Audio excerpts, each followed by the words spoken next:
वक्त से लड़कर जो अपना नसीब बदल दे और इंसान वही है जो अपनी तकदीर बदल दे। कि वक्त से लड़कर जो नसीब बदल दे और इंसान वही है जो अपनी तकदीर बदल दे। कल क्या होगा इसकी कभी मत सोचो, कि कल क्या होगा इसकी कभी मत सोचो, क्या पता कल वक्त खुद अपनी तस्वीर बदल दे। हेलो एंड नमस्कार, मैं धर्मवीर यादव स्वागत करता हूं आप सभी का मालवी एकेडमी के इस ऑनलाइन लर्निंग प्लेटफॉर्म पे और आज की इस क्लास में। तो प्यारे साथियों, कैसे हैं आप सब? हम आशा करते कि आप सभी लोग बहुत ही शानदार होंगे, जबरदस्त होंगे और जिंदाबाद होंगे। तो प्यारे साथियों, बीएड ह्यूमैनिटीज के तहत हम लोग पॉलिटी का अध्ययन कर रहे हैं और उसी क्रम में आज हम लोग बात करेंगे फंडामेंटल राइट्स की बात करेंगे। प्यारे साथियों, किसका? फंडामेंटल राइट्स की बात करेंगे, यानी मौलिक अधिकार की बात करेंगे साथियों। ठीक है, तो हो जाइए तैयार, आइए शुरू करते हैं। ठीक है ना, ध्यान दीजिएगा प्यारे साथियों। फंडामेंटल राइट, आगे बढ़ो पहले मैं आपको समझा देता हूँ जो फंडामेंटल राइट है होता क्या है। देखिए, नाम ही इसका है फंडामेंटल राइट्स। फंडामेंटल राइट्स, इसको कहते हैं मौलिक या मूल अधिकार। इसको क्या कहते हैं? मौलिक अधिकार, या इसको मूल अधिकार भी कहते हैं, मूल अधिकार भी कहते हैं। ठीक है, अगर आप इसको अच्छे से पढ़ेंगे, अच्छे से समझेंगे, ठीक है, तो इसके नाम में ही निकल के आता है मूल अधिकार, फंडामेंटल राइट्स, यानी बहुत बेसिक से अधिकार। ठीक है, और इसमें शामिल करते हैं हम लोग जैसे शिक्षा का अधिकार हो गया, घूमने का अधिकार हो गया। ठीक है, शिक्षा मतलब पढ़ने लिखने का अधिकार। ठीक है, घूमने का अधिकार हो गया, व्यापार करने का अधिकार हो गया, जीवन जीने का अधिकार हो गया। ये सब क्या है प्यारे साथियों? ये सब बहुत बेसिक से आपके राइट से, बहुत बेसिक से नीड से आपके ये सब अधिकार हैं। और इन्हीं सब चीज़ों को हमको कहाँ पढ़ना पड़ता है? मौलिक अधिकार या फंडामेंटल राइट्स के तहत पढ़ना पड़ता है। ठीक, और वहीं प्यारे साथियों, अगर हम बात करें आपसे कि जो फंडामेंटल राइट्स है प्यारे साथियों, जो फंडामेंटल राइट्स है, इनका उल्लेख कहाँ किया गया है? तो संविधान के पार्ट 3 में किया गया है, या आप कह सकते हैं कि संविधान के भाग 3 में किया गया है प्यारे साथियों। संविधान के भाग 3 में किया गया है। अगर पूछे कि किन अनुच्छेदों में मौलिक अधिकार का उल्लेख किया गया, यानी कि फंडामेंटल राइट्स को कहां पर मेंशन किया गया है, तो प्यारे साथियों फंडामेंटल राइट्स को आर्टिकल 12 से लेकर के आर्टिकल 35 में मेंशन किया गया है। यानी आर्टिकल 12 से लेकर के 35 तक किसको मेंशन किया गया है? किसका उल्लेख किया गया है? फंडामेंटल राइट्स का, यानी कि मौलिक अधिकार का। यानी कि प्यारे साथियों, अनुच्छेद 12 से 35 तक में मूल अधिकारों का उल्लेख किया गया, मौलिक अधिकारों का उल्लेख किया गया। ठीक, किस भाग में किया गया? तो पार्ट 3 यानी कि भाग 3 में किया गया। ठीक है ना, तो इसी के बारे में हम लोग प्यारे साथियों अच्छे से देखेंगे, अच्छे से समझेंगे, अच्छे से चर्चा करेंगे। हम ये भी देखेंगे कि कितने हमको मौलिक अधिकार मिले हुए हैं। जब संविधान बना था तो उस समय कितने हमको फंडामेंटल राइट्स दिए गए थे, अभी वर्तमान में कितने फंडामेंटल राइट्स हैं। ठीक है, तो हम एक पहलुओं पर बात करेंगे, अच्छे से बात करेंगे। हो सकता है कि जो टॉपिक है चूंकि बहुत ज़्यादा इंपॉर्टेंट है, हर एक व्यक्ति को अपने अधिकारों के बारे में जानने का अधिकार है, राइट है, तो इसको थोड़ा सा डीप और अच्छे से अध्ययन करेंगे। ठीक है ना, बात समझ गए? हम लोग देखिए बीएड के अंतर्गत इन सारी चीज़ों को पढ़ रहे हैं, और जो बीएड का आपका पेपर कोड हो क्या है? COQP04, यानी बीएड के लिए जो BHUDU से बीएड करना चाहते हैं, ठीक है, उनके लिए जो पेपर कोड आता है। अच्छा, BHUDU से बीएड करना चाहते हैं, वो भी ह्यूमैनिटीज से करना चाहते हैं, ठीक है, तो उनके लिए पेपर कोड क्या आता है? COQP04 आता है। तो इसी के अंतर्गत प्यारे साथियों, यानी बीएड ह्यूमैनिटीज के तहत हम लोग पॉलिटी का अध्ययन कर रहे हैं। ठीक है, आइए साथियों आगे बढ़ते हैं और बिना किसी देरी के हम लोग क्या करते हैं? आगे शुरू करते हैं, आगे बढ़ते हैं ना। ठीक है, चलिए देखिए, कह रहा है भाग 3 यानी अनुच्छेद 12 से 35, यानी कि मूल अधिकार का उल्लेख भारतीय संविधान में भाग 3 में अनुच्छेद 12 से लेकर अनुच्छेद 35 तक में किया गया है। यानी कि fundamental rights have been mentioned in the Indian constitution in part 3 from article 12 to article 35। यानी कि जो मूल अधिकार है यह संविधान के भाग 3 में अनुच्छेद 12 से लेकर 35 तक उल्लेख किया गया है। बात समझ गया ना? आगे ध्यान दीजिएगा। मूल अधिकार सामान्यतः ऐसे अधिकार होते हैं जिससे व्यक्ति के व्यक्तित्व का विकास जुड़ा हुआ होता है। यानी कि fundamental rights are generally such rights which are related to the development of a person's personality. यानी कि ये जो फंडामेंटल राइट्स होता है प्यारे साथियों, ये जो मूल अधिकार होता है, ये क्या करता है, किसी व्यक्ति के व्यक्तित्व से जुड़ा होता है, किसी व्यक्ति के पर्सनालिटी को बनाने में अहम भूमिका निभाता है।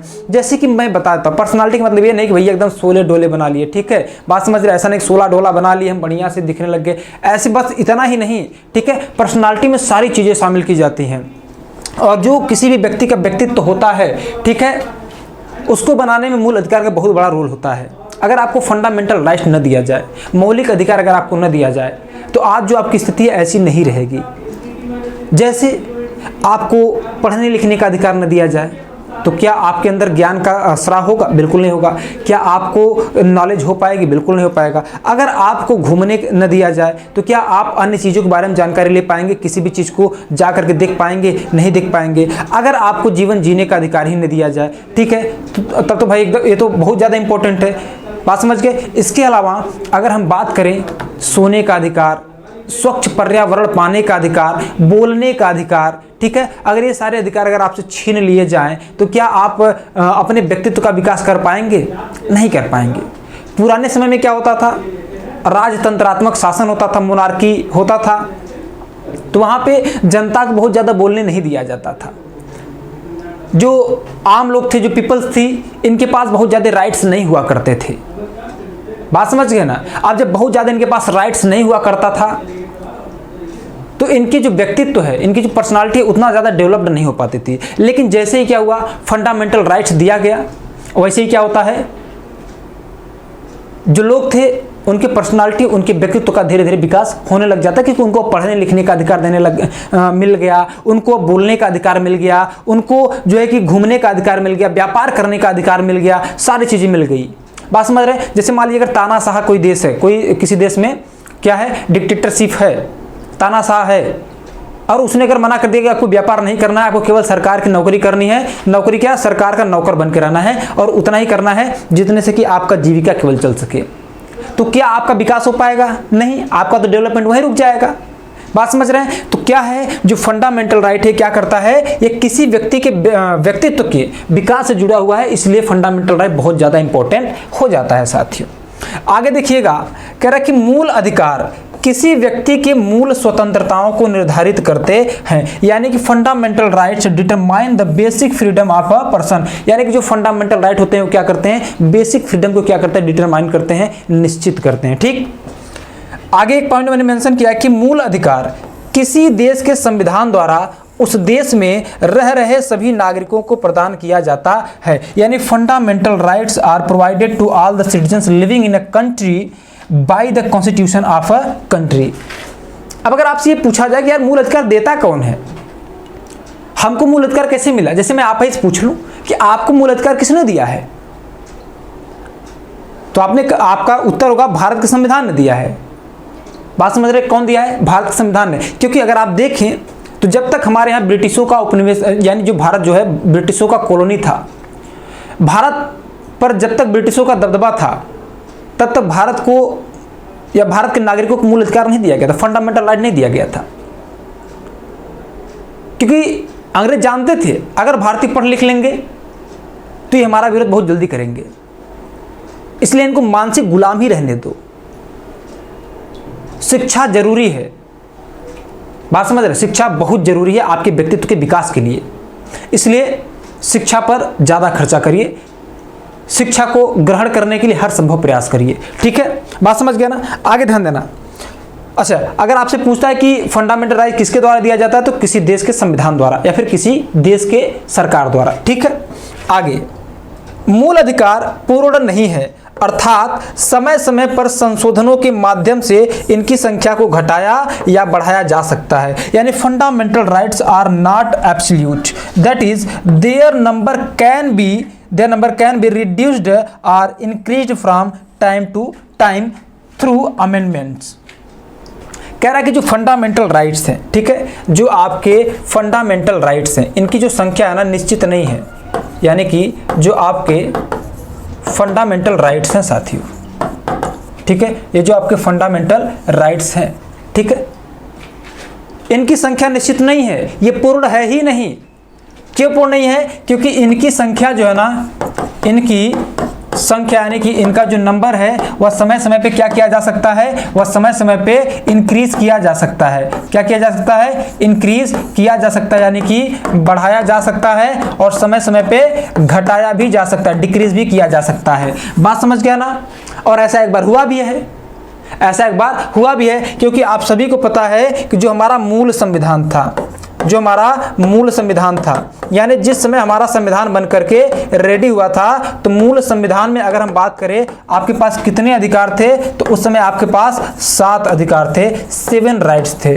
कितने फंडामेंटल राइट्स थे? 7। लेकिन अगर हम बात करें वर्तमान संविधान में, वर्तमान संविधान में आपके पास कितने राइट्स हैं? तो आपके पास 6 राइट्स हैं, 6 अधिकार हैं। तो प्यारे साथियों, इसका कहने का अर्थ यही है कि जो फंडामेंटल राइट्स हैं वे क्या हैं? वे पूर्ण नहीं है, वो कंप्लीट नहीं है, एब्सोल्यूट नहीं है, बल्कि इसमें संशोधन के माध्यम से, अमेंडमेंट के माध्यम से इनकी संख्या को, इनके नंबर्स को बढ़ाया भी जा सकता है और घटाया भी जा सकता है। क्लियर है बात?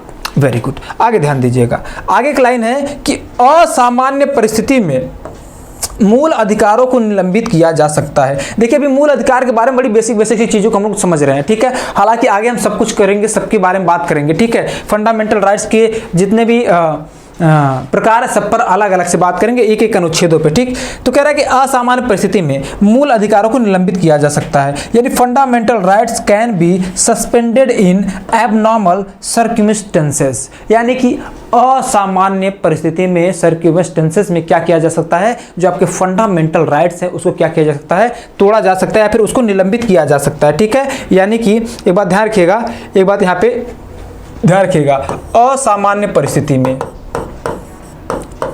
असामान्य परिस्थिति में, असामान्य परिस्थिति में मूल अधिकार को निलंबित किया जा सकता है। असामान्य परिस्थिति में फंडामेंटल राइट्स को, यानी कि मूल अधिकार को निलंबित किया जा सकता है, मूल अधिकार को रद्द किया जा सकता है या निलंबित किया जा सकता है। एक बात ध्यान रखना प्यारे साथियों, निलंबित किया जा सकता है। एक बात ध्यान रखना मेरे प्यारे साथियों, ठीक है, निलंबित किया जा सकता है। देखिए, लेकिन जो आपका अनुच्छेद 19 में अधिकार है और अनुच्छेद 21 में, कौन सा मेरे प्यारे साथियों?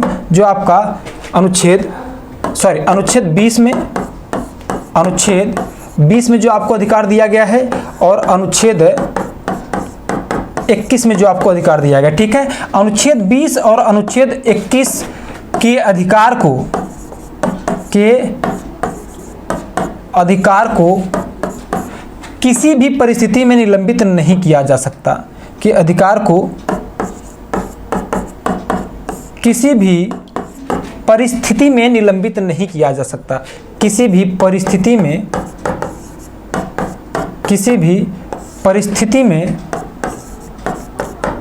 में निलंबित नहीं किया जा सकता, निलंबित नहीं किया जा सकता। बात समझ गए ना प्यारे साथियों?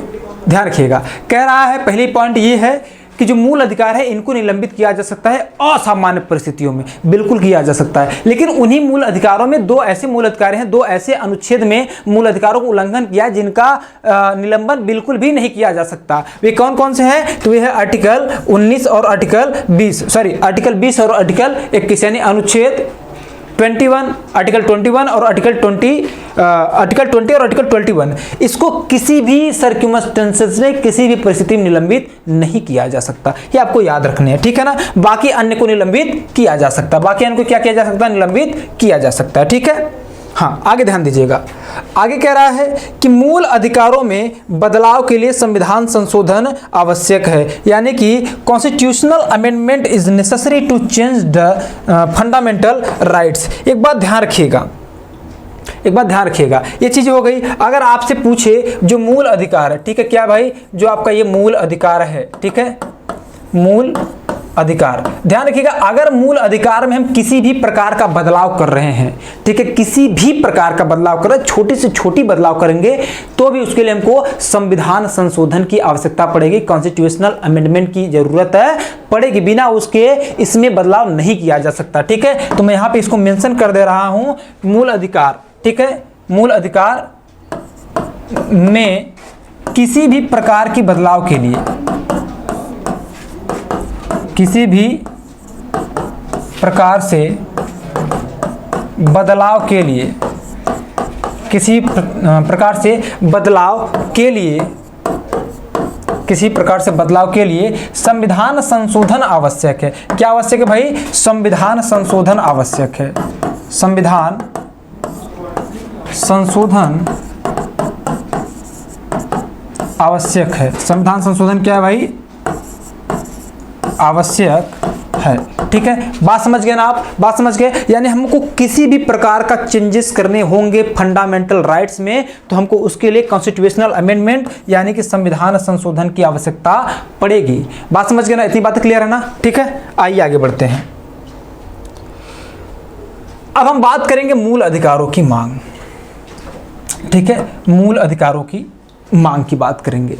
ठीक है, कि भारत में मूल अधिकारों की मांग कैसे शुरू हुई। ठीक, लेकिन इससे पहले हम जानेंगे कि जो मूल अधिकार था वह सबसे पहले किस देश को या फिर किस देश के नागरिकों को मिला। तो प्यारे साथियों, ब्रिटेन में सबसे पहले 1215 ईस्वी में, कहां पे? ब्रिटेन में 1215 ईस्वी में वहां के राजा द्वारा दिया गया था। बात समझ गए? ठीक है, लेकिन वहां से उतना ज्यादा क्वेश्चन पूछता नहीं, भारत के परिप्रेक्ष्य में आपसे ज्यादा पूछता है। तो हम केवल और केवल भारत के परिप्रेक्ष्य में चलेंगे, भारत के संदर्भ में चलेंगे, रेफरेंस में चलेंगे। तो अगर हम बात करें मूल अधिकारों की मांग, ठीक है, तो भारत में मूल अधिकारों की मांग किसने किया? या फिर अगर हम आपसे ये पूछे कि मूल अधिकारों की मांग की आवश्यकता क्यों हुई, तो साथियों आपको पता है कि क्योंकि हमारे पास फंडामेंटल राइट्स नहीं थे, अंग्रेज हमको फंडामेंटल राइट्स देना ही नहीं चाहते थे, लेकिन हमारे एंड से, हमारे भारतीय राजनेताओं की तरफ से लगातार इसकी डिमांड की जा रही थी, फंडामेंटल राइट्स की डिमांड की जा रही थी। तो आइए देखते हैं कि किसने किसने और कब कब फंडामेंटल राइट्स यानी कि मौलिक अधिकार की मांग किया था ब्रिटिशों से, यानी कि ब्रिटिश सरकार से। ठीक है ना? आ जाइए, आइए आइए आइए, चलिए देखिए, मूल अधिकारों की मांग यानी कि डिमांड फॉर फंडामेंटल राइट्स। ध्यान दीजिए साथियों, ध्यान दीजिएगा, अगर हम मूल अधिकारों की मांग को देखें तो the demand for fundamental rights was first made in 1895 by बाल Gangadhar Tilak in the Swaraj bill. ठीक है, यानी कि ध्यान रखिएगा, मूल अधिकारों की मांग सबसे पहले यानी कि सर्वप्रथम 1895 ईस्वी में बाल गंगाधर तिलक द्वारा स्वराज्य विधेयक में किया गया था। किस विधेयक में? स्वराज्य विधेयक। देखिए, एक विधेयक लाया जाता है स्वराज्य विधेयक, और इसी विधेयक के माध्यम से बाल गंगाधर तिलक ने मूल अधिकारों की मांग किया। और कब किया बेटा? तो 1895 में किया। कब किया गया? 1895। तो मैं यहां पे मेंशन कर देता हूं कि 1895 में, ठीक है, सबसे पहले डिमांड किया गया किसके द्वारा भाई? बाल गंगाधर तिलक द्वारा। किसके द्वारा? बाल गंगाधर तिलक द्वारा। ठीक है, बाल गंगाधर तिलक द्वारा मांग किया गया था। और बाल गंगाधर तिलक जो थे, ये जो डिमांड किए हुए थे, किस विधेयक में किए थे? तो किस विधेयक में किए थे साथियों? स्वराज्य विधेयक के, स्वराज्य विधेयक में किए थे। किसमें? स्वराज्य विधेयक के तहत किए थे। ठीक है, यानी स्वराज्य विधेयक में क्या किए थे? ये डिमांड किए थे किसकी? फंडामेंटल राइट्स की। ठीक, फिर उसके बाद अगर हम आगे बढ़े साथियों, अगर हम आगे बढ़ें तो आगे ध्यान दीजिएगा, अगला पॉइंट कहता है कि भारत में पहली बार लिखित रूप में मूल अधिकारों की मांग कब किया गया? 1928 में। और किसने किया? मोतीलाल नेहरू द्वारा नेहरू रिपोर्ट के माध्यम से किया गया। यानी कि the demand for fundamental rights in India was first made in written form in 1928 by Motilal Nehru through the Nehru report. यानी कि 1928 का जब समय आता है तो मोतीलाल नेहरू ने भी क्या किया? मूल अधिकारों के लिए मांग किया। लेकिन पहली बार अगर आपसे पूछे लिखित रूप में किसने मांग किया, तो मोतीलाल नेहरू को आप क्या करेंगे? उत्तर करेंगे। ठीक, लेकिन आपसे केवल ऐसे पूछे कि पहली बार मूल अधिकारों की मांग किसने किया था, तो किसने किया था? बाल गंगाधर तिलक ने। लेकिन अगर पूछे कि पहली बार लिखित रूप में इन रिटन फॉर्म लिखित रूप में किसने डिमांड किया था मूल अधिकारों की? तो मोतीलाल नेहरू ने किया था। ठीक है, आइए इनको भी मेंशन करते हैं। ठीक है, कब भाई? 1928 में। ठीक है, 1928 में किसने? मोतीलाल नेहरू ने, मोतीलाल नेहरू ने। ये किस फॉर्म में डिमांड किए थे भाई? तो लिखित रूप में मांग किए थे। कैसे मांग किए थे? लिखित रूप में। ठीक है, लिखित रूप में इन्होंने मांग किया था। ठीक, अच्छा, ये किस रिपोर्ट के माध्यम से मांग किए थे? तो नेहरू रिपोर्ट में। ठीक है, मोतीलाल नेहरू ने एक रिपोर्ट प्रस्तुत किया था जिसका नाम था नेहरू रिपोर्ट।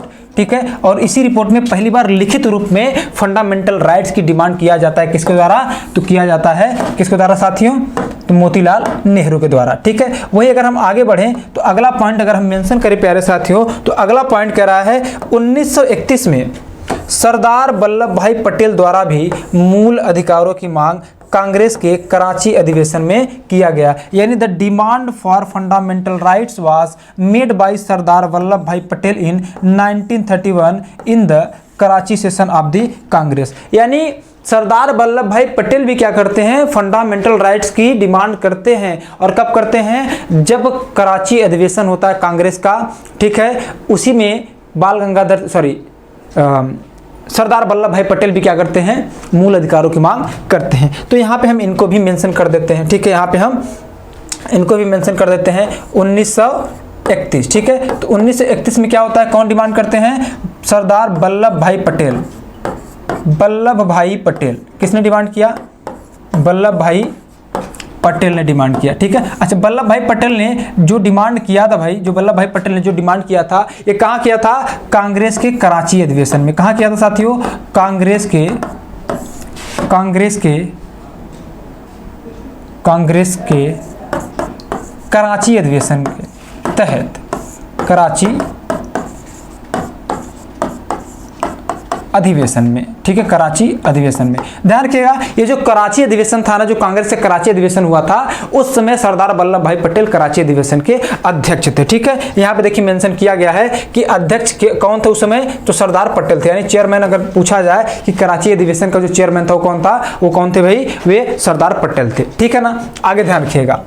इसी अधिवेशन में मांग उठाई गई कि भारतीयों को कुछ ऐसे अधिकार प्राप्त होने चाहिए जो किसी भी दशा में अउल्लंघनीय हो। यानी कि इन दिस सेशन, यानी ये जो सरदार वल्लभ भाई पटेल द्वारा डिमांड किया जाता है फंडामेंटल राइट्स का, मूल अधिकारों का, इसी अधिवेशन में किया जाता है, कराची अधिवेशन में। और जब कराची अधिवेशन में मांग किया जाता है तो in this session the demand was raised that Indians should get some such rights which are inviolable under any circumstances। यानी कि इसमें मांग करके कहा जाता है कि भारतीयों को कुछ ऐसे अधिकार मिलने चाहिए जो किसी भी दशा में अउल्लंघनीय हो, जो किसी भी सर्क्यूमस्टेंसेस में रद्द न हो, उसका उल्लंघन न किया जा सके।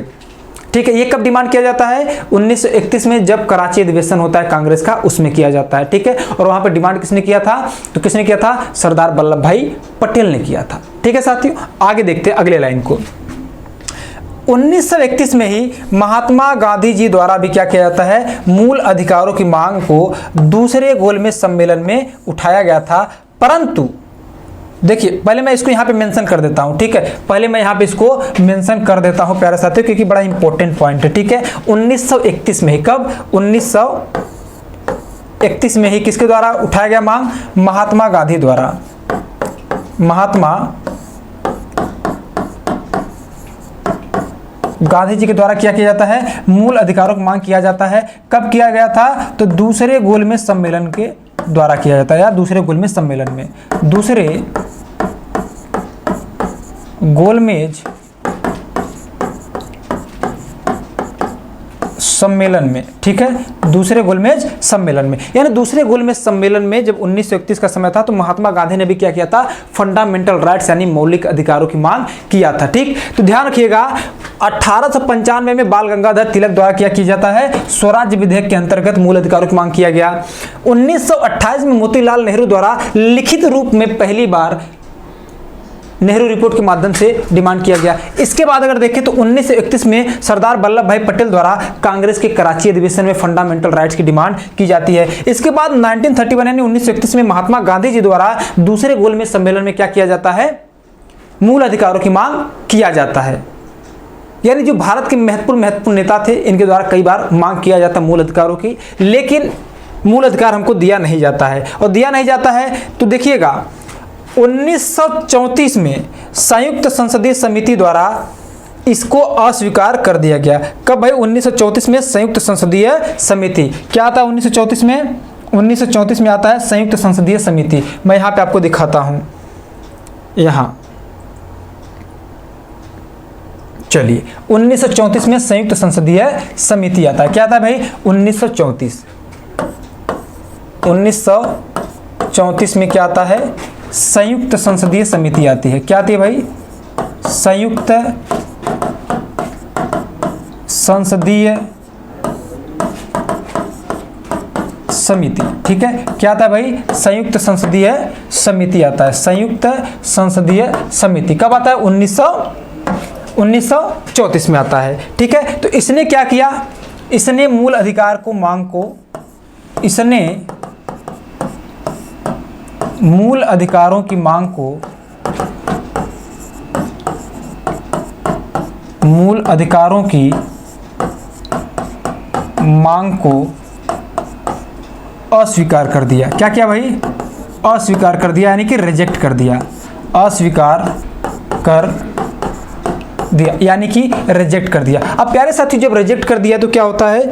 जब रिजेक्ट कर दिया यानी कि in 1934 it was rejected by the joint parliament committee, यानी कि ये जो फंडामेंटल राइट्स की डिमांड हो रही थी 1934 यानी 1934 में क्या होता है? रिजेक्ट कर दिया जाता है। किसके द्वारा? ज्वाइंट पार्लियामेंट कमेटी यानी कि संयुक्त संसदीय समिति द्वारा। ठीक, hence fundamental rights were not included in the Government of India Act 1935 also। और क्या होता है जब रिजेक्ट कर दिया जाता है? इसलिए मूल अधिकार को भारत शासन अधिनियम 1935 में भी शामिल नहीं किया गया, यानी कि गवर्नमेंट ऑफ इंडिया एक्ट 1935। ठीक है, क्या? गवर्नमेंट ऑफ इंडिया एक्ट यानी कि भारत शासन अधिनियम में। ठीक है, मैं यहां पे मेंशन कर देता हूं कि इसलिए मूल अधिकारों को, इसलिए मूल अधिकारों को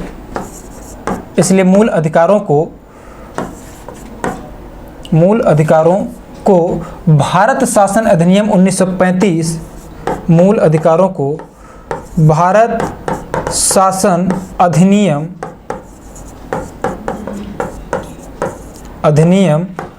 1935 में शामिल नहीं किया गया। 1935 में शामिल नहीं किया गया। ये बड़ा इंपॉर्टेंट पॉइंट है। ये क्या है? बहुत ही मेजर पॉइंट है। एक बात ध्यान रखिएगा, एक बात आपको ध्यान रखना है साथियों। देखिए, मैंने बताया कि कई सारे नेता थे जो क्या कर रहे थे? फंडामेंटल राइट्स के लिए डिमांड लगातार कर रहे थे। ठीक, तो उनको अस्वीकार कर दिया गया।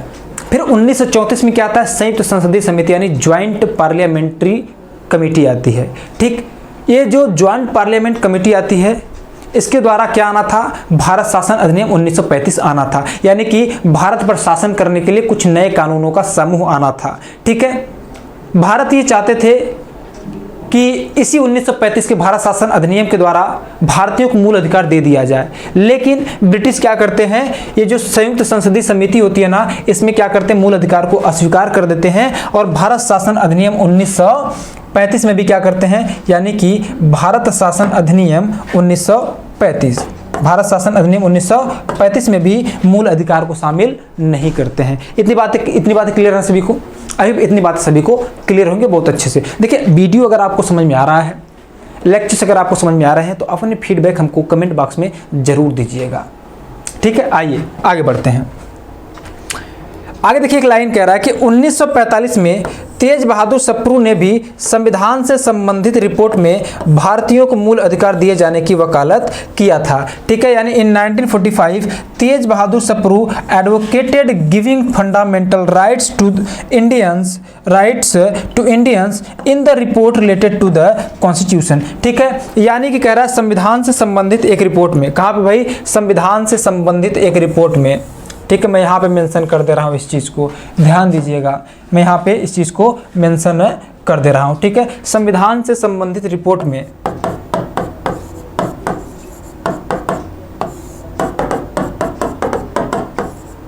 संविधान से संबंधित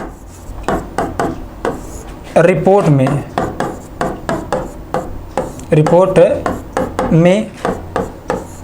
सन 1945 में, कब भाई, सन 1945 में क्या किया जाता है, तेज बहादुर सप्रू द्वारा, किसके द्वारा भाई, तेज बहादुर सप्रू द्वारा भी मूल अधिकार दिए जाने के लिए वकालत किया जाता है। किसके द्वारा, तेज बहादुर सप्रू,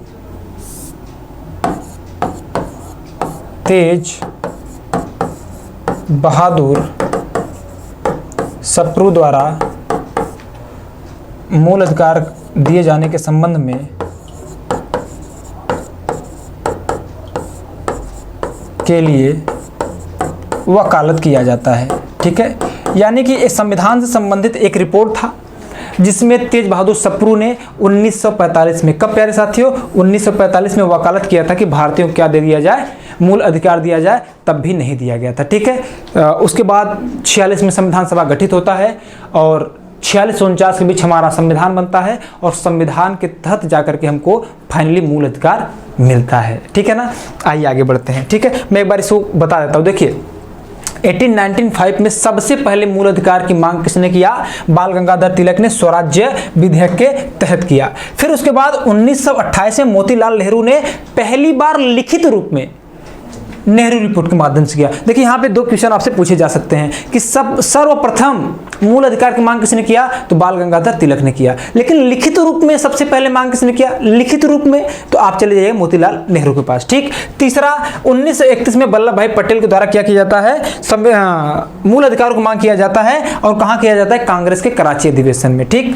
फिर 1931 में ही महात्मा गांधी जी द्वारा दूसरे गोलमेज सम्मेलन के द्वारा भी क्या किया जाता है, दूसरे गोलमेज सम्मेलन में क्या किया जाता है, मूल अधिकार की मांग किया जाता है, लेकिन यहां भी इन सभी मांग को खारिज कर दिया जाता है। और जब 1934 में आता है संयुक्त संसदीय समिति, तो संयुक्त संसदीय समिति में क्या किया जाता है, मूल अधिकारों की मांग को अस्वीकार कर दिया गया, यानी कि खारिज कर दिया जाता है। और 1935 का जो भारत शासन अधिनियम आना था, उस समय क्या किया जाता है, मूल अधिकारों को भारत शासन अधिनियम 1935 में शामिल नहीं किया जाता है। फिर उसके बाद 1945 में संविधान से संबंधित एक रिपोर्ट आती है। ठीक है, कब आता है, 1945 में, तो तेज बहादुर सप्रू नामक व्यक्ति ने क्या किया था, भारतीयों को मूल अधिकार देने के लिए वकालत किया था। ठीक है, इतनी बातें सभी को क्लियर होंगी। आगे बढ़ते ध्यान दीजिएगा।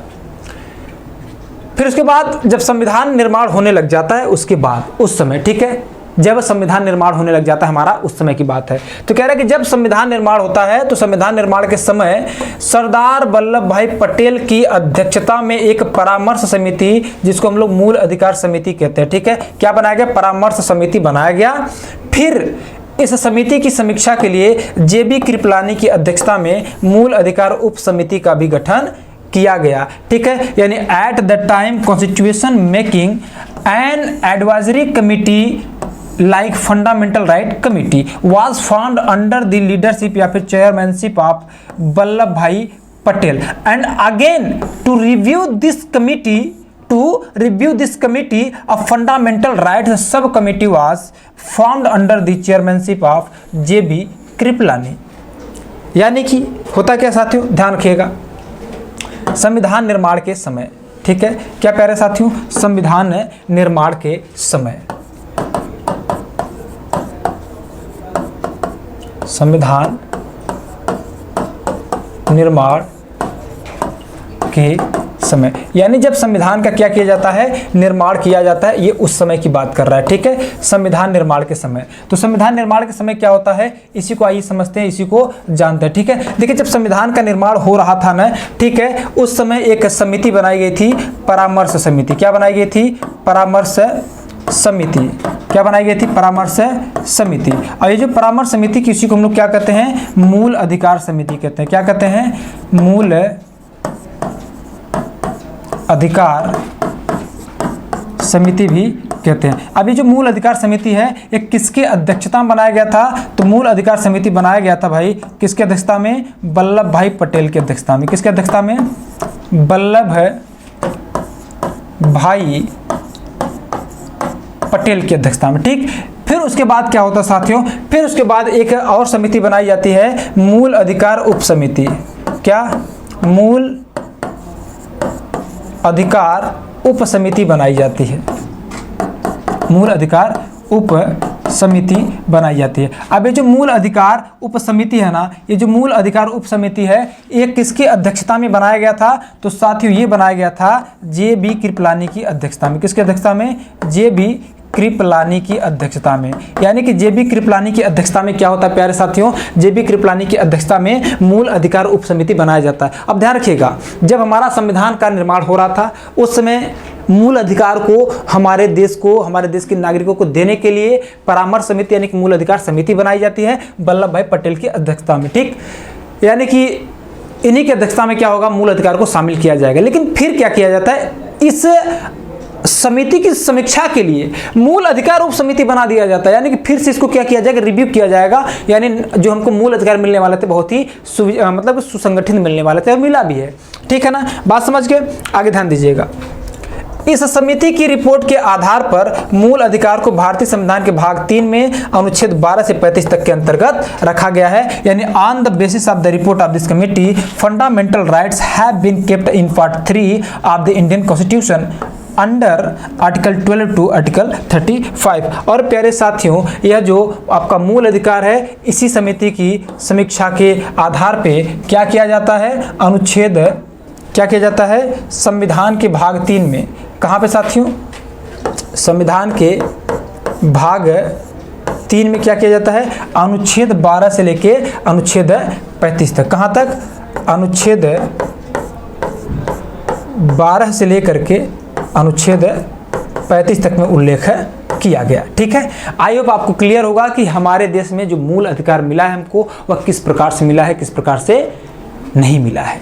ठीक है ना, अब हम आगे बढ़ते हैं और आगे चीज़ों को समझते हैं साथियों। ठीक है, अब हम बात करेंगे मूल अधिकारों का वर्गीकरण। ठीक है, मूल अधिकारों को वर्गीकरण से पहले मैं 5 मिनट का समय लूँगा, 2 मिनट का समय लूँगा, आपको रिकैप कर देता हूँ। ठीक है, देखिए सबसे पहले अगर हम बात करें मूल अधिकारों की मांग, किसकी बात करें हम, अगर हम आपसे एक छोटा सा यहाँ पे हेडिंग डाल देते हैं हेडिंग के तहत, ताकि आपको समझ में आए। ठीक है, क्या है भाई, मूल अधिकारों की मांग, मूल अधिकारों की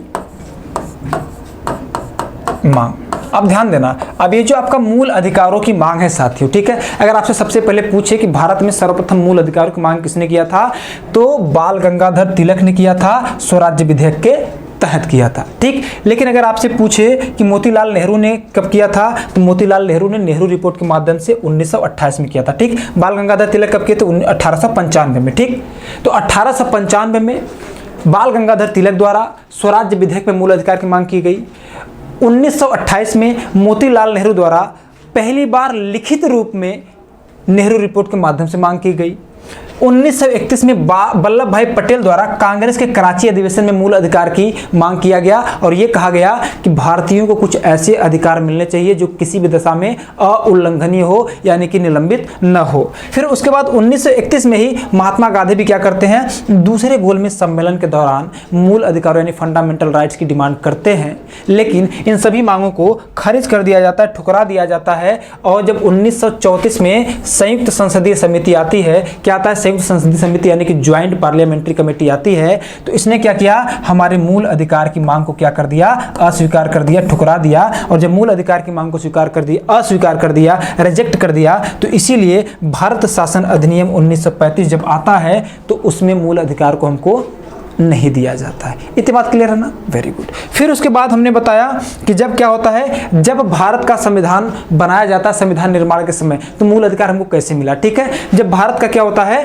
संविधान निर्माण हो रहा था, तो उसमें परामर्श समिति बनाई जाती है, यानी कि मूल अधिकार समिति बनाई जाती है वल्लभ भाई पटेल की अध्यक्षता में। और जब वल्लभ भाई पटेल की अध्यक्षता में मूल अधिकार समिति बनाया गया था, तो मूल अधिकार समिति की समीक्षा के लिए एक और समिति बनाई जाती है, मूल अधिकार उप समिति बनाई जाती है, और यह बनाया जाता है जेबी कृपलानी की अध्यक्षता में। ठीक, फिर इसी समिति की रिपोर्ट के आधार पे हमारा जो मूल अधिकार है वह संविधान के भाग 3 में रख दिया गया और अनुच्छेद 12 से 35 तक के अंतर्गत रखा गया। ठीक है ना? आई होप इतनी बातें आप सभी को क्लियर होंगी। ठीक है ना? ओके, अब हम लोग पढ़ेंगे क्या, मूल अधिकारों का वर्गीकरण, यानी classification of the fundamental rights. Classification of the fundamental rights. ठीक है, तो साथियों आइए आगे बढ़ते हैं ना। ठीक है, थोड़ा सा पहले इसका जो वर्गीकरण हुआ है उसको बता देते हैं हम आपको। ठीक है ना, classification of the fundamental rights.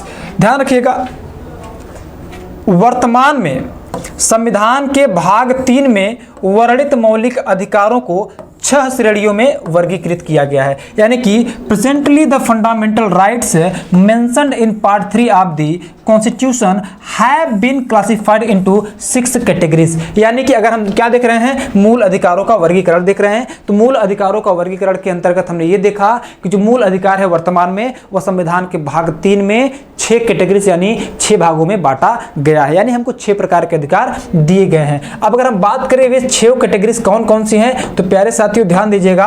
पहला है राइट टू इक्वलिटी, यानी कि समानता का अधिकार, और इसको किस अनुच्छेद में मेंशन किया गया है, तो अनुच्छेद 14 से लेकर 18 तक, यानी आर्टिकल 14 टू 18। ठीक, दूसरा है राइट टू फ्रीडम, यानी कि स्वतंत्रता का अधिकार, और इसका उल्लेख किया गया आर्टिकल 19 टू 22, यानी कि स्वतंत्रता का जो अधिकार है वह अनुच्छेद 19 से लेकर 22 तक मेंशन किया गया है। तीसरा है शोषण के विरुद्ध अधिकार, और इसका उल्लेख जो है 23 से 24 में किया गया है, यानी राइट अगेंस्ट एक्सप्लॉयटेशन।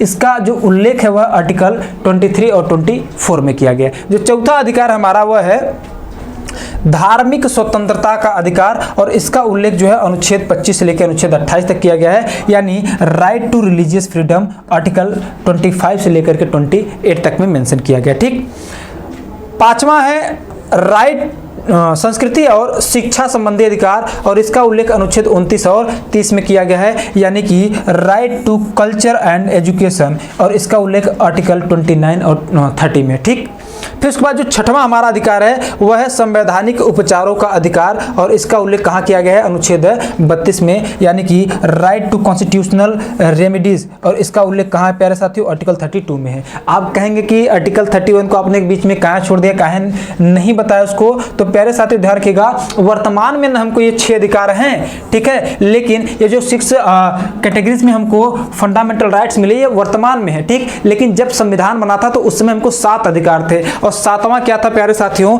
ठीक है, उस समय ये 6वां हुआ करता था, लेकिन अब हट गया है। ठीक है, तो क्या था, संपत्ति का अधिकार था, और इसका उल्लेख कहाँ किया गया था, आर्टिकल 31, यानी कि राइट टू प्रॉपर्टी। ठीक है साथियों, क्या है, राइट टू प्रॉपर्टी। अब ये जो राइट टू प्रॉपर्टी है, संपत्ति का अधिकार है, यह मूल अधिकार की श्रेणी से इसको क्या कर दिया गया, हटा दिया गया, यानी कि जो राइट टू प्रॉपर्टी प्यारे साथियों इसको मूल अधिकार की श्रेणियों से हटा दिया गया है। अब यह जो है कि एक कानूनी या विधिक अधिकार बना दिया गया। तो देखिए मैंने यहाँ पे नोट मेंशन किया है कि initially the type of fundamental rights were provided by the constitution, rights to property has been abolished by the 44th constitutional amendment 1978। यानी कि शुरुआत में जो है प्रारंभ में हमको संविधान द्वारा कितने अधिकार दिए गए थे, तो 7 प्रकार के मूल अधिकार प्रदान किए गए थे, जिसमें से 44वें संविधान संशोधन 1978 द्वारा संपत्ति का जो मूल अधिकार था उसको निरस्त कर दिया गया, और निरस्त करके कहाँ रख दिया गया प्यारे साथियों, अनुच्छेद 300 क में रख के विधिक अधिकार या कानूनी अधिकार बना दिया गया। देखिएगा आगे। ठीक है, देखिए यहाँ मैंने मेंशन किया नोट में ही कि संपत्ति का जो अधिकार था इसको मूल अधिकार की श्रेणियों से हटा करके वर्तमान में अनुच्छेद 300 क में रखकर विधिक अधिकार यानी कि कानूनी अधिकार बना दिया गया है। यानी कि संपत्ति का अधिकार को मूल अधिकार की श्रेणी से हटाकर वर्तमान में अनुच्छेद 300, अच्छा यहाँ भी सेम वही कर दिया गया, हिंदी में ही कर दिया गया, ठीक है। यानी कि वर्तमान में क्या है, अनुच्छेद 300 में रख करके विधिक अधिकार बना दिया गया साथियों, ठीक है। तो आई होप इतनी बातें आपको क्लियर हो गई होंगी कि जो फंडामेंटल राइट्स हैं वर्तमान में कितने हैं, 6 कैटेगरीज हैं, उसके 6 प्रकार हैं और 6 का मैंने आपको बता दिया। एक बार मैं रिपीट कर देता हूं यहाँ पे, ठीक है। देखिए, मूल अधिकारों का वर्गीकरण, क्या मूल अधिकारों का वर्गीकरण, अगर आप मूल अधिकारों को वर्गीकरण देखेंगे साथियों तो वर्तमान में जो है कि मूल अधिकार हमको 6 प्रकार के प्राप्त हैं, 6 श्रेणियों में बांटा गया है और मूल अधिकारों को संविधान के भाग 3 में रखा गया है। अब ये 6 कैटेगरीज कौन कौन से हैं, एक है समानता का अधिकार, दूसरा है स्वतंत्रता का अधिकार और तीसरा है शोषण के विरुद्ध अधिकार, चौथा है धार्मिक स्वतंत्रता का अधिकार, पांचवा है संस्कृति और शिक्षा का अधिकार और छठवां संवैधानिक उपचारों का अधिकार। और जो संपत्ति का अधिकार था इसको मूल अधिकार की श्रेणी से हटा दिया गया, ये आप सभी को पता है, ठीक है। तो प्यारे साथियों, जो मूल अधिकार का वर्गीकरण है ये मैंने आपको बता दिया, ठीक है। अब इसके बाद हम लोग आगे बढ़ेंगे और अनुच्छेद 12 से लेकर के अनुच्छेद 35 तक का अध्ययन करेंगे और वो करेंगे हम लोग अगले लेक्चर में। आज के लिए बस इतना ही प्यारे साथियों, ठीक है। तो आज के लिए बस इतना ही, मिलते हैं आपसे अगले लेक्चर में। आज के लिए प्यारे साथियों बस इतना ही। और हाँ, आप लोग जो है कि अपने विचार को मुझे कमेंट बॉक्स में ज़रूर डिस्क्राइब करिएगा कि आपको वीडियो कैसा लगा है, और चैनल पर करना है तो चैनल को सब्सक्राइब जरूर करिएगा, ठीक है। तो मिलते हैं आप लोगों से अगले क्लास में। आज के लिए बस इतना ही। जय हिंद, जय भारत।